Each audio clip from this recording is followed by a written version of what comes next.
Alors, Zrat Hashem, nous allons essayer de voir aujourd'hui quelqu'un qui a posé la question suivante. Il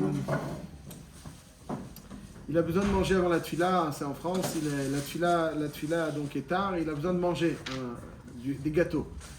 Et faire kidouche à jeun, ça lui causerait des problèmes intestinaux. Il peut manger un petit peu de gâteau, il va manger des tonnes, il va manger de quoi se renforcer. Mais le vin ou le jus de raisin lui causerait certains ennuis intestinaux. Et donc, cette question, est-ce qu'il peut manger un petit peu de gâteau pour avoir juste des forces sans kidouche? Si le kidouche ne le dérange pas, alors déjà, dans la question-ci, oui, voilà. Je pose la question telle qu'il l'a posée. Tu dis que même si ça ne le dérange pas, il n'a pas besoin de faire kidouche. Si ça ne le dérange pas, voilà, ça je demande. Alors, on va voir tout de suite. Khazak, on va voir tout de suite. Alors, la Gemara dans Masechet Brachot, Daf Chafchet Amud Bet, nous enseigne. Rav Avia Chalash. Rav Avia, donc, n'était pas bien, il ne sentit pas très bien. Velo ata le pire cas de Rav Yosef. Il n'est pas venu à la dracha de Rav Yosef. Les Machar. Alors, Rachid nous explique que Rav Yosef, il était Rosh Yeshiva à Pumpedita. Et chaque Shabbat, avant Moussaf, il y avait le shiur. Avant Moussaf, il y avait le shiur. Et après donc ils se déplaçaient au Beth Midrash, vraisemblablement à la Yeshiva. Et après le shiur, ils allaient au Beth Knesset pour Moussaf. Et Abaye, le grand élève fidèle de Rav Yosef, essaye d'apaiser Rav Yosef. Rav Yosef n'était pas content. Rav Avia, il n'est pas venu au shiur. Mais Annie, il ne voyait pas, il savait qu'il était dans l'assemblée. Peut-être qu'il n'a pas entendu ses questions, peut-être qu'il a... Ouais, peut-être. Peut-être qu'il était à cette époque-là, il voyait encore, je ne sais pas. En tout cas, il est pas venu à la dracha de Rav Yosef. Le machar ki ata, vaye Abaye la nouchedate de Rav Yosef. Abaye voulait tranquilliser Rav Yosef. Et il interroge Rav Avia et lui dit, Maïtama lo atama le pirka, aux oreilles de Rav Yosef. Il voulait que Rav Yosef soit apaisé. Il lui dit, pourquoi tu n'es pas venu au shiur hier?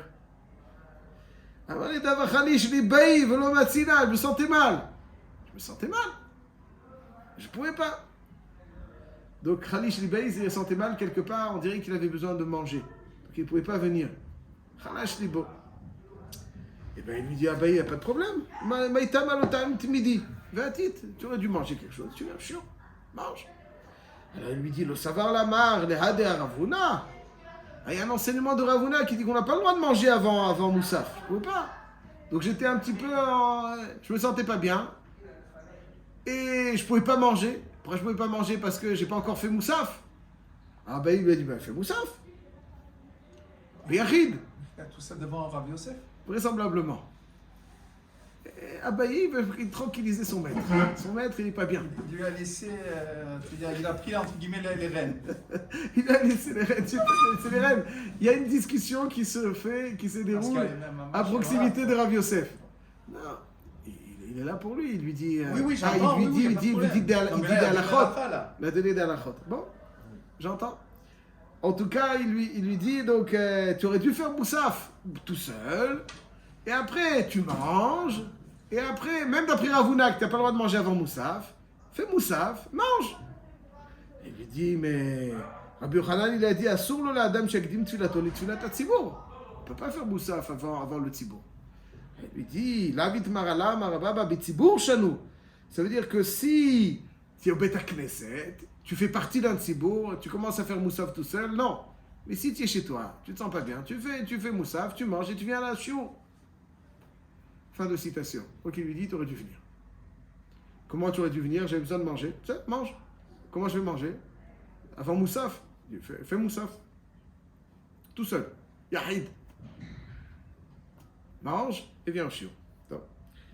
Et la Gemara, elle conclut finalement que même si Abaye lui a accordé qu'on n'a pas le droit de manger avant Moussaf, il lui dit tu aurais dû faire Moussaf tout seul, mais en réalité, la halakha est qu'on a le droit de manger avant Moussaf.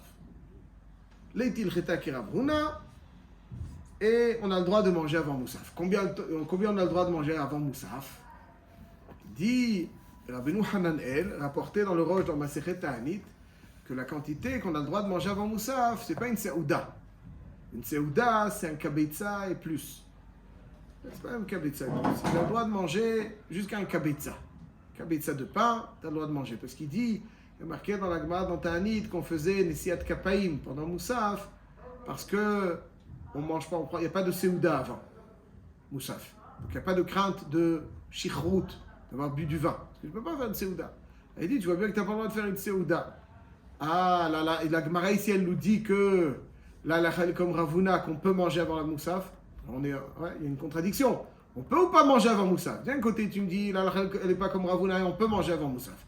De l'autre côté, tu me dis que, étant donné que on ne peut pas manger avant Moussaf, donc on peut faire des siout kapaim pendant Moussaf, parce qu'il n'y a pas de rachage de shichrout. Mais tu dis qu'on a le droit de manger. Comment concilier? On a le droit ou on n'a pas le droit de manger avant Moussaf? Il dit, le Rabbeinu Hananel, c'est pas une question. On a le droit de manger un kabitza, pas de seouda. Seouda, c'est kabitza. Là, tu goûtes. Une seouda, c'est quelque chose de mechoubad. Et donc là, il y a un rachage de vin, etc. Mais sinon, non. Donc ça veut dire que d'après Rabbeinu Hananel, c'est comme ça qu'on est possèque, on peut manger avant Moussaf moins d'un kabitza veod. Ça veut dire environ 50 grammes, 54, 50 grammes de pain, et c'est tout. S'il vient de souda de fruits, ça, c'est pareil. C'est bon aussi, c'est bon. Ah, c'est C'est bon. mieux encore. C'est mieux. Voilà, c'est mieux. On rentre pas dans le safek. Voilà, exactement. C'est pour ça qu'à Simchat Torah, des fois, il y en a qui font les seudot avant Moussaf, après ils font Moussaf. C'est très déconseillé. Pourquoi? Parce que d'abord, il faut faire Moussaf un peu après Shachrit, et deuxièmement, il faut pas manger tellement avant Moussaf. Alors, en tout cas, ce qu'on voit, c'est que... Pas le kidouche. Bon, alors on va voir. On va voir Chazak ou Rabbi Yosef. On a juste décrit pour l'instant ce que nous disent les Rishonim, c'est qu'on peut manger avant Moussaf jusqu'à un kabitza ve'od. Et c'est comme ça que c'est nifsak dans le Shulchan Aruch. Siman. Je peut-être. Et le Shulchan Aruch. Je peux pas. Il dit Mutar lit'om kodem tfilat ha-musafim. Dehainu achila, achilat perot, ou afilu pat mu'at.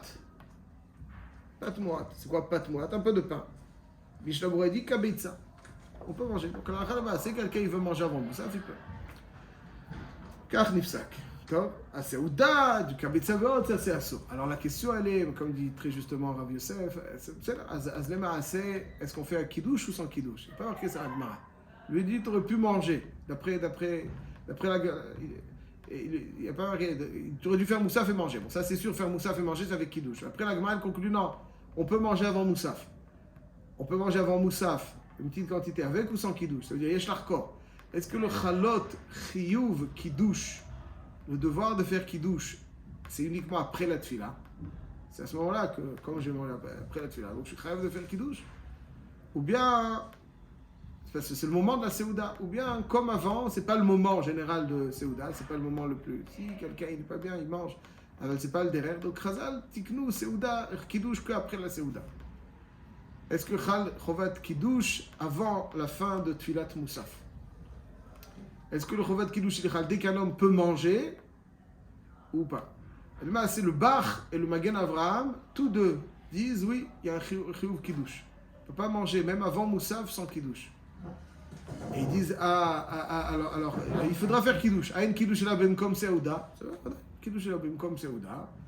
Et donc tu mangeras ou du pain ou tu te débrouilleras pour boire un verre de vin.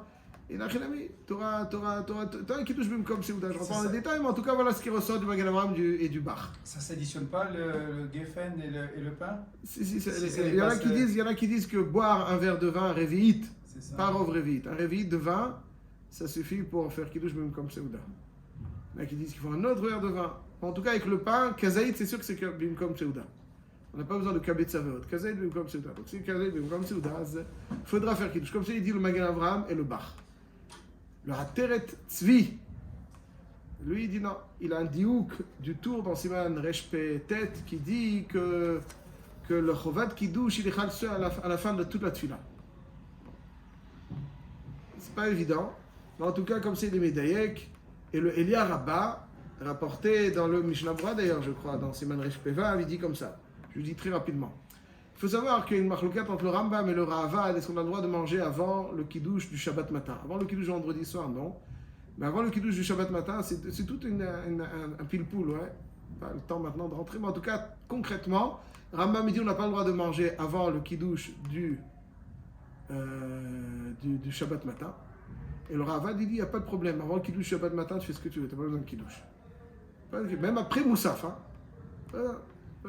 Lui, il dit que ce qu'il faut faire Kiddush, c'est pas un Kiddush, c'est juste boire du vin pendant la Seudat Shabbat. Mais c'est pas un Kiddush. Il dit, tu as déjà fait Kiddush vendredi soir. C'est un Kiddush. Il dit, il n'y a pas besoin de Kiddush. Mais il faut boire du vin quand même, d'après Pendant le cet avis. repas. Ouais, pendant le repas. Mais c'est pas un digne de Kiddush. D'accord. C'est pas un digne de Kiddush. Avec toutes les restrictions de Kiddush qu'on ne peut pas manger. Comme ça, il dit le Ra'avad. Alors, il dit le Elia Rabba, comme on est Metzaref, le Ra'avad ou Ateretzvi, donc Beshat Adcha, quelqu'un qui a du mal, il n'a pas de vin, ou bien, comme dans notre cas, il a du mal, il aura le droit de faire sans Kiddush. Maintenant, ça, c'est avant Moussaf. C'est avant Moussaf. Non, nous, on parle encore avant la Tfila Bichlal. Que là, Bichlal, il n'y a pas de Heter, Beikaron, si ce n'est parce qu'il est cholé. C'est cholé, ouais, pas cholé. Shem Bosakana, Kamouvan, l'alcool panim, il est normalement. Biur Alacha, dans Siman Resh Petet, il dit avec beaucoup d'assurance et de pashtout que מי שהותר לו לאכול לשתות קודם תפילה, כגון שהוא לרפואה, פשוט צריך לקדש מתחילה. Pour moi, c'est évident, dit le bureau à qu'il faut faire kiddush avant. Comme c'est dit Chafetz Chaim. Donc, ça veut dire que si c'est l'irfoua, tu as le droit de manger. Si tu as le droit de manger, tu dois. Il n'est même pas tolé ça dans la marloquette de Siman Reshpe Vav. La question du début, c'était qu'il ne se sentait pas bien à cause de problèmes gastriques. Oui, alors bon, ici il doit faire kiddush, alors quoi sur mésonote alors. Quoi, il fait kiddush sur du mésonote? Ouais. Si, de nouveau, si Mimnachar, s'il est relais, il fait kiddush sur du mésonote, c'est pas évident. Non.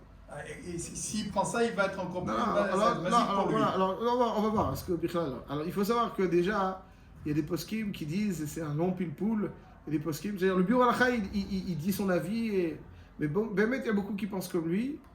Mais il y en a d'autres qui disent que non, qu'à partir du moment où on n'est pas encore dans le zman qui est moutar, il n'y a pas trop de kiddush, chazal lo tiklu kiddush, un zman qui est assourd de manger, tu vas manger, toi tu manges, c'est honnête. Alors il n'y a pas de éther, quand il n'y a pas de éther, on n'a pas besoin de kiddush. Donc je dis, Bekitsu, pour terminer, que étant donné que tout le issur achila avant kiddush est midérabanan, et que il y en a qui, le Ravad dit Bichlal, on peut manger avant Kiddush. Même ceux qui disent c'est assourd, c'est comme Midrabanan. Le Ravad dit que c'est moutar. Et le Ateretzvi, le Pashtout, il dit que le Chovat Kiddush il est que après la Tfila. Avec tous ces tiroufim là, et qu'il a du mal à faire Kiddush, Azvadaï qu'on peut être sommaire dessus, et il n'a pas besoin de faire Kiddush. Il y a le Ravad, le Ateretzvi, et d'autres qui disent que c'est encore mieux. Avant la tfila, c'est même pas le éther, donc tous ces tirs au film là. D'ailleurs, que si le khatrila quelqu'un, il peut faire kiddush, qu'est-ce qu'il fait? Boré pré gefen. Il ne fait pas la bracha de cher kiddush ou bitzota verat savnu comme vendredi soir. Il fait juste boré pré gefen. Nous, on fait boré pré gefen, mais il pas il pourrait faire boré pré gefen, là, c'est l'irvaha de milta. Aval me'ikar adin, comme on a dit, il semblerait que s'il a du mal avec des problèmes gastriques, donc de manger, de boire du jus de raisin ou du vin, il peut, avant la tfila, et qu'il est obligé de manger, il peut avant la tfila manger sans faire kiddush. Hazak ou